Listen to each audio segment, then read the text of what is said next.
This is our last lecture of the semester. In this final lecture, we're going to try and wrap things up a little bit. We're going to talk about religion in the 21st century. We've spent a lot of the semester talking about issues of history, the way things developed, why are religions the way they are today, and in this lecture and in this week, we want to talk a little bit about how religion is now and how it's changing. Questions of how is globalization, politics, all sorts of different things impacting religion, and also do we have any control over that really on its development. I have a quote here that I pulled out of your textbook. It's a quote from the World Trade Center from September 11, 2001. It's from a Jew to a Muslim who said, "Brother, there's a cloud of glass coming straight at us. Grab my hand. Let's get the hell out of here." So there's so many complicated issues of religion in the 21st century. Issues of pluralism, which we'll talk a lot about. Issues of how do people get along? How are people adjust to living in a pluralized society? Where you're surrounded by traditions, faiths, practices, beliefs that are different than your own, and how do you find common ground, and how do you live peacefully together, and how do you know how to continue to live your tradition faithfully in the midst of all this change. So the biggest impacts being had on religion in the 21st century is globalization, right? Globalization is something we've touched on repeatedly in each and every unit we've had so far. There are different historical, technological advances that have brought different parts of the world in closer contact, increasing connectivities both socially and culturally. Economies have become part of a larger integrated global network and basically inextricable from one another. And all of these ways in which the world has gotten smaller has forced people to reconsider and rethink our assumptions about what religion should be, about what piety should be, about what it should look like. This picture down here, I like this. This is from a temple in England, a Buddhist temple in England, and you can tell from the yellow attire that these monks, these English monks, are Theravadan, and they're teaching a local English community about Buddhism, right? That's what Buddhism looks like in the world now. Here we have a yogi who has a cigarette and a cell phone, asking the question, what are necessities these days? If a strict religious ascetic is only allowed to keep necessities, and I've seen many Buddhist monks in Asia carrying cell phones, is a cell phone a necessity or is it a luxury? What about a cigarette? Is that a vice? Is that allowed? Is it just a tiny little luxury for oneself, right?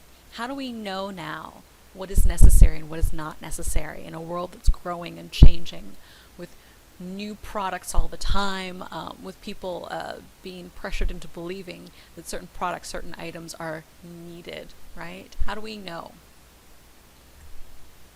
Religion and politics also changed quite a bit too. It used to be in the past that religion and politics went like that, and it was a given. It was a given that religion and politics were completely intertwined with one another, right? You had a king, and the king had been put in his position by God himself, right, who had decided that this person should be king of a nation, right? And that was kind of the assumption around the world. But these days, religion and politics and how they should interact with one another is no longer a given. There are a lot of different opinions about the way religion and politics should work, right? These days, as elections come up, you hear politicians talking about what their religion is, as if what their religion is might say something about the kind of person they are, their values, their ethics, and things like that, right?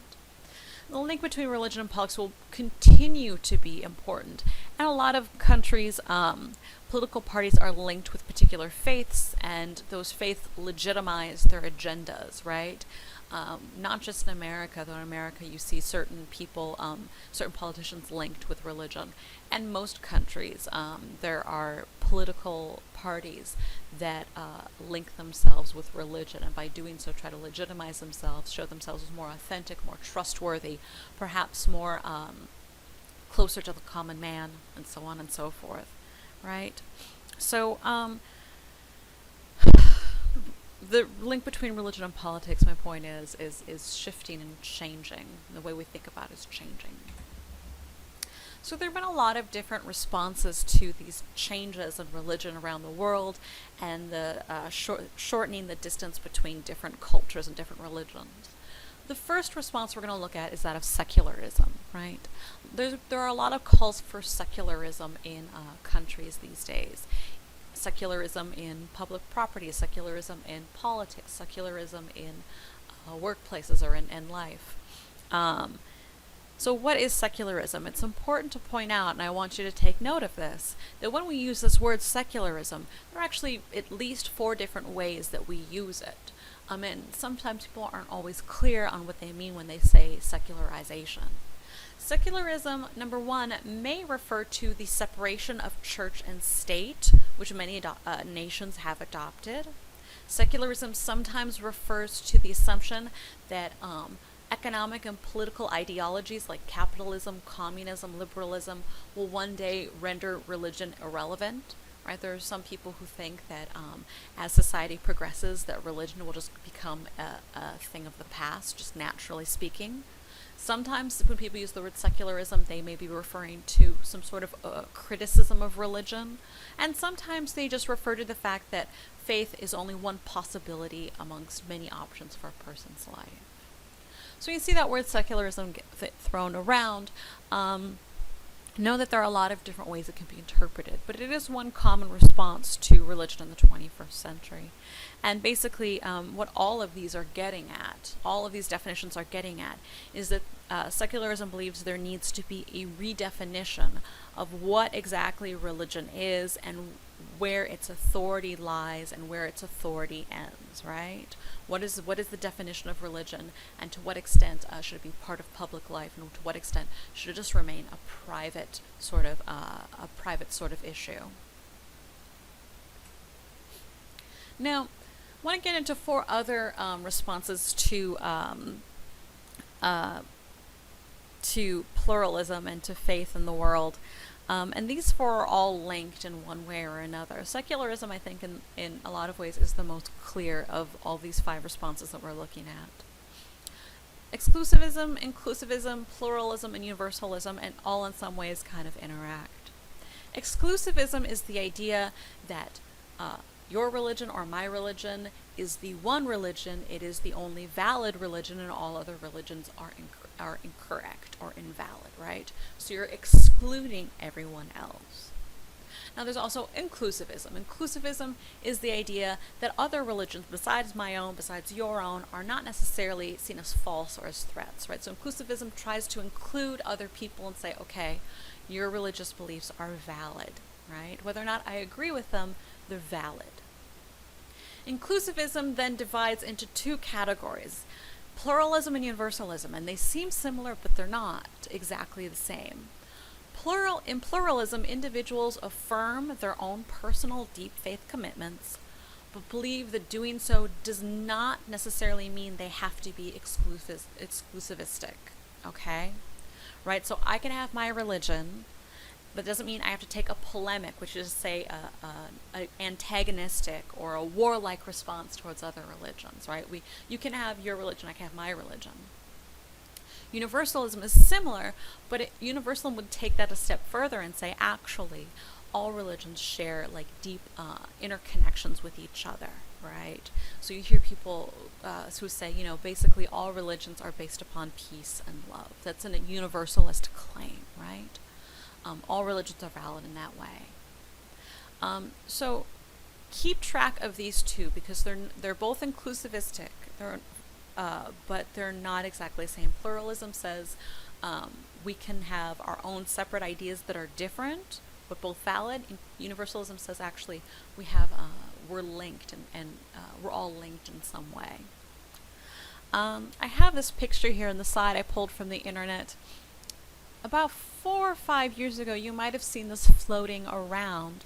These 2 girls were in upstate New York, if I'm not mistaken, somewhere in New England, and they were traveling through an Orthodox Jewish neighborhood. Now, a lot of times in America, Orthodox Jews choose to live in communities together, and they go to each other's businesses, and they live as neighbors, and they prefer to live in communities like that. These two girls are clearly not Orthodox Jews.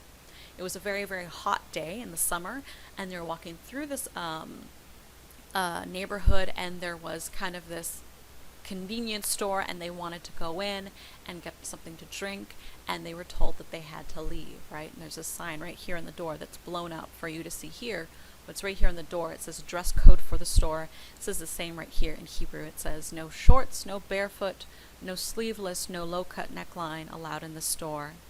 And it's repeated in Spanish. And so they were asked to leave.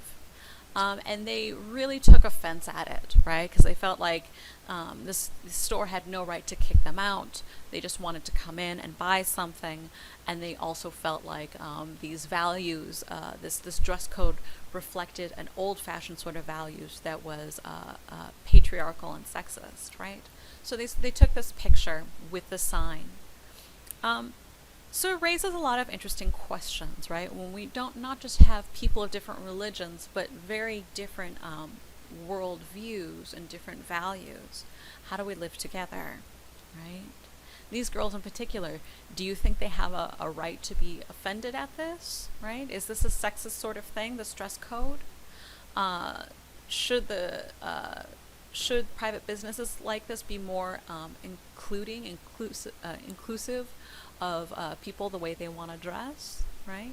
Clearly, in America, they have a right. It's private property. If they have a right to exclude people based upon the way they dress, right? But how do you deal with this situation?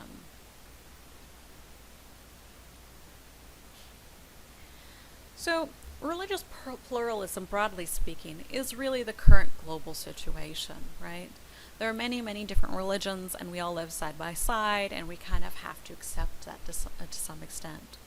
There are a lot of universalistic movements that say, really, we all have the same basis, we're all linked. But ultimately, not everyone agrees with that, nor should they have to. Down here, I like this picture I found from an interfaith organization, and it has a number of people. Each one of them is from a different religion. Here's a Jain, right? You see a Jain with a mask. Here is a priest. Here is a Sikh. Here is a rabbi, right? All these different people all kind of squashed together. I think that's a good image of pluralism in the world today, right? We're all trying to maintain our own space. No one religion really dominates the globe presently. Islam is quickly becoming the largest religion. There are a lot of very popular, powerful Christian nations in the world, but China, which is a combination of Buddhist and atheist and agnostic, is also a growing power. India is a huge economic power, majority Hindu, right? And even the largest of the world religions, Christianity, consists of thousands of forms, right? There's no one religion that dominates right now, not really. So there have been a lot of negative reactions to the reality of pluralism in the world today.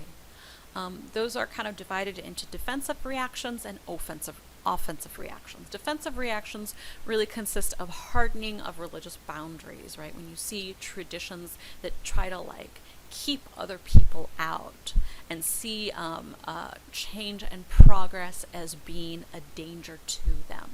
An example might be the Amish, who choose to live separate from the rest of society, right? That's a hardening of religious boundaries.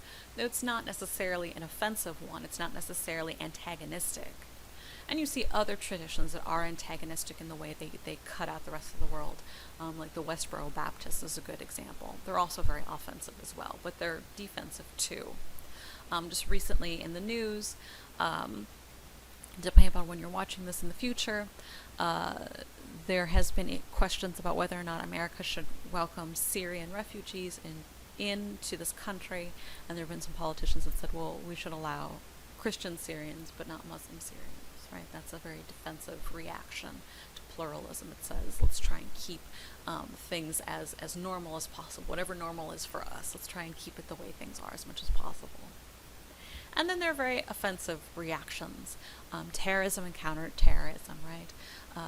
That's certainly the most obvious negative reaction to pluralism. It says attack the other, attack people who are different than you, and try to maintain the purity of your own tradition. Physical and other kinds of attacks as well, not just the physical kinds.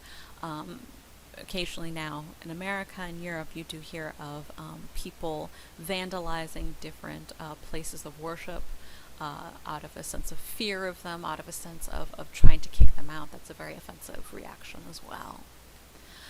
So why do people have such dramatic reactions to pluralism? I mean, a lot of people are afraid of change. There's a fear of being replaced. There is widely, I think, the fear of the other. I have this in quotation marks here. This is an important concept. You should write this one down for sure. The other is a concept within sociology and psychology, within ethics. It's a term that gets thrown around a lot, and it refers to the inclination human beings have to look at people who are different and dehumanize them and say they're different, they're other than us, right? They're the other, and they're not part of us, and we don't like that. Right? They're not like that. They're not like us. We don't like that.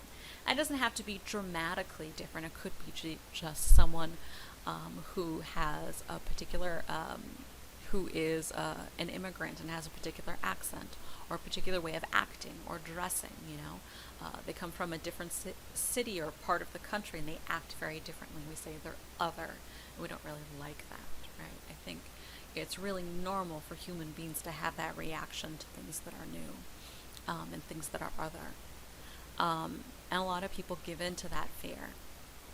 And not all of these reactions are necessarily extremely negative or bad. I mentioned the Amish only as an example of hardening of religious boundaries that is not attacking other people, only trying to maintain what they have. But it can be extreme, it can be violent, and it can be very offensive. So what do we do then? There's this quote from the textbook again that I really liked from Wendy Brown that says, we need to move beyond just tolerance, right? There's a lot of talk of learning to tolerate or religious tolerance, learning to tolerate other cultures and things like that. Wendy Brown says, despite its pacific or peaceful demeanor, tolerance is an internally unharmonious term. Like patience, tolerance is necessitated by something one would prefer did not exist, right?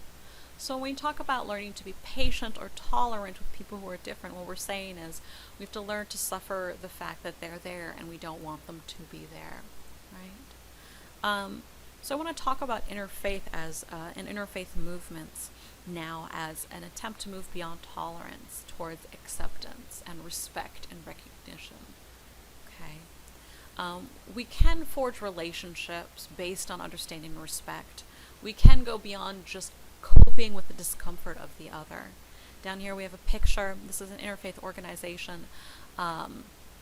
These people are part of an interfaith organization who encourage people of different religions to meet and to get to know each other. Here's a Muslim family, here's a Christian family.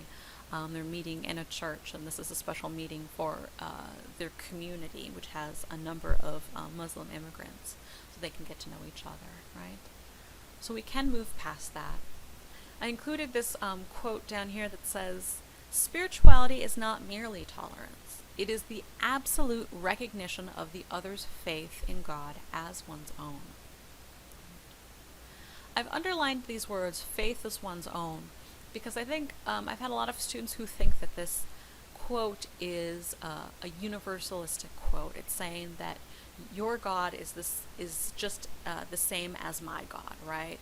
I'm recognizing your God as my God. But that's not what it's saying. It's saying you should recognize another person's faith as important as your own, right? It's because you have faith in one thing and I have faith in another thing doesn't mean that one of us is just wrong or one of us is invalid. Rather, in order to show respect for one another, we need to recognize that I have faith and you have faith too, and that faith is very important to you, just as my faith is very important to me, right? So it's not about people's gods being the same, it's about people's recognizing the importance of people's faith to each other. So out of this, we have the interfaith movement. And the rest, in the next section of this week, we'll just look at a number of different interfaith movements and interfaith organizations, but I want to introduce them first.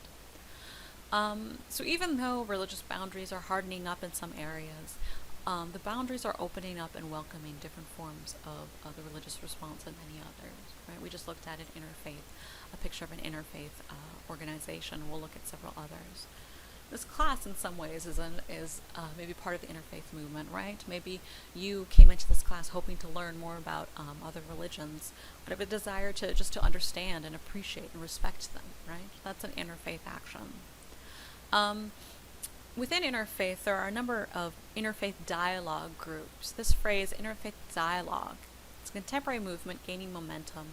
Interfaith dialogue is when people organize meetings between members of different religions. They organize discussions of differences and similarities, and ultimately they try to find ways to appreciate other forms of religious expression. Okay? In general, I would say there are three kinds of interfaith groups: thin slicing, thick slicing, and common goals.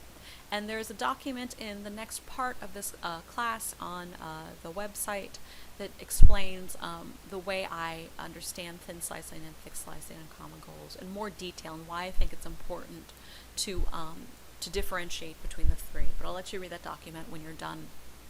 Basically, thin and thick slicing are terms that I have shamelessly stolen from a video that you're going to watch called Grand Rapids, Michigan Interfaith, or Grand Rapids Interfaith Year, rather.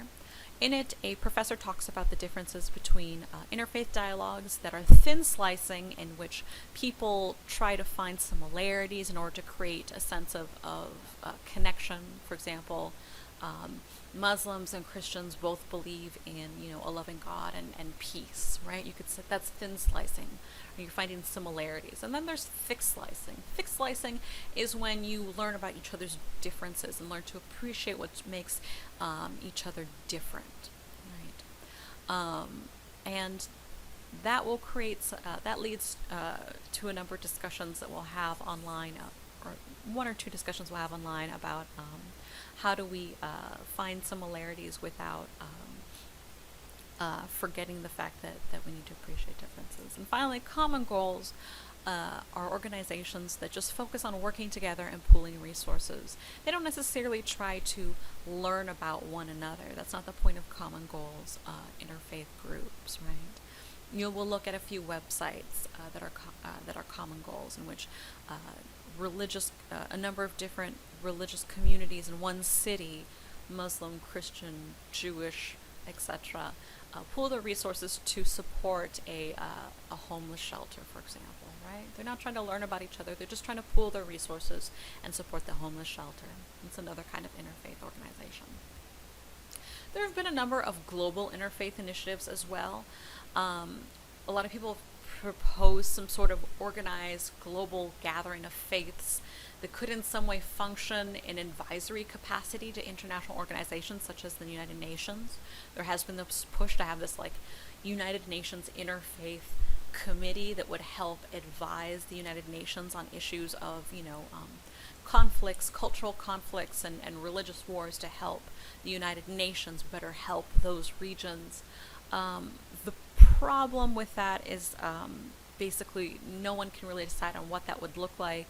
How would the United Nations use that advice, and what if they just decided to ignore it, and how do we decide who gets to sit on this such an advisory board? Like, would you elect leaders? What if not everyone agrees with the leaders on the board? There are a lot of issues with that, and so that desire to create that global interfaith board has never really taken hold. People talk about it now and again. There are a number of religious leaders who actively engage in interfaith dialogue. This is who's now Pope Francis. At the time, he was still just he was still just a priest. He's attending a Hanukkah ceremony at a synagogue in Argentina, where he used to live, right? And the Pope still currently actively tries to engage in interfaith dialogue. Here we have the Archbishop of South Africa, the Episcopal Archbishop, Desmond Tutu, who's a famous Christian leader, pacifist, meeting with the Dalai Lama, a famous Buddhist leader, right? And they're well-known friends. But really, the most important place interfaith organization is happening, interfaith movement is happening, is in local grassroots organizations. There are so many different grassroots organizations that deal with local issues of pluralism, right? And you'll look at some videos that deal with them. Some communities, like the one in Grand Rapids, Michigan, the problem is just that people don't really know about each other, and people aren't really educated on the other religious communities in the city, and so they're trying to get people to know each other. Another organization you'll look at in Jerusalem, where there's a lot of religious conflict between Christians, Muslims, and Jews. There is a commune. You'll see where Muslims and Christians and Jews are encouraged to come and live for a period of time together as a community to create a sense of togetherness. And there are many, many others. There are so many different ones. This last picture is a interfaith organization that has set up a school for orphans, right? It's an interfaith school in India. And you can see this is a Sikh boy, there are Muslims, there are Christians, there are Hindus, all who come to this school, right? And not only do they get an education, but they're taught about each other's faiths to try and create peace and understanding between them as they grow up. So there's so many different organizations, and the smaller ones tend to be the most important ones because they can focus on whatever local conflicts and local tensions there are. Common goal interfaith organizations deal with any number of social issues across the world. I've read of a number of interfaith movements in Asia that deal with the environment. Surely Hinduism, Jainism, Buddhism all share a sense of responsibility towards taking care of the environment. Population development, racism, and violence. In Chicago, there are a couple of interfaith organizations that deal with gun violence and trying to reduce gun violence, healthcare and the HIV/AIDS pandemic, poverty, injustice, governmental oppression, weapons of mass destruction, education, specifically a lot of education for the poor and education for women. So there are any number of organizations. This is a card from Green Spirit, which was about 7 years ago, a conference of these different religions who got together to talk about environmentalism and religion and how different religions could help support environmentalism. Now here's a quiz. Do you know what each of these symbols are? Buddhism, Christianity, Hinduism, Judaism, Islam. I skipped this one. You probably don't know this one, or you might. This is from Wicca and neo-paganism. This is a common symbol of Wicca and neo-paganism, which in America are very involved in environmentalism as well. So there's some food for thought for you. Continue on and do part 2. Think about the difficulties facing all the different religions we've looked at in terms of globalization and trying to forge ties between people of different religions.